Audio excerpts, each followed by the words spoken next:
പഹൽഗാം ഭീകരാക്രമണത്തിന് ഭീകരരെ സഹായിച്ച രണ്ടുപേരെ NIA കസ്റ്റഡിയിൽ വിട്ടു. 5 ദിവസത്തെ കസ്റ്റഡിയിലാണ് വിട്ടത്. ഭീകര സംഘടനകളുമായി ഇവർക്ക് ബന്ധമുണ്ടെന്നാണ് വിവരം.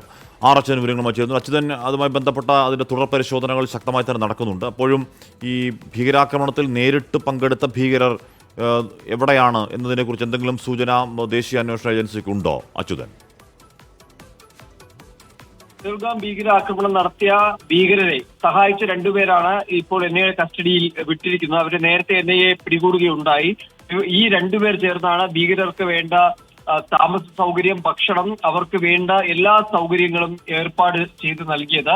അതുകൊണ്ട് തന്നെ ഇവരിൽ നിന്ന് ആ ഭീകരരുടെ വിവരങ്ങൾ കൂടി NIA ശേഖരിക്കുകയുണ്ടായി. അതിൽ നിന്നാണ് പാകിസ്ഥാൻ സ്വദേശികളായ ലഷ്കർ-ഇ-തോയ്ബ ഭീകരരാണ് ഈ ആക്രമണത്തിന് പിന്നിൽ എന്ന രീതിയിൽ ഇരുവരും മൊഴി നൽകിയതായി NIA പറയുന്നത്. എന്തായാലും കൂടുതൽ വിശദമായ ചോദ്യം ചെയ്യലിന് വേണ്ടിയിട്ടാണ് ഇവരെ ഇപ്പോൾ 5 ദിവസത്തെ NIA കസ്റ്റഡിയിൽ വിട്ടിരിക്കുന്നത്. ഇവർക്ക് ഭീകര സംഘടനകളുമായി ബന്ധമുണ്ട് എന്നൊരു സൂചനകൾ കൂടിയുണ്ട്. എന്തായാലും അതിന്റെ എല്ലാം അടിസ്ഥാനത്തിലാണ് ഈ ചോദ്യം ചെയ്യൽ ഇപ്പോൾ ആരംഭിച്ചിരിക്കുന്നത്.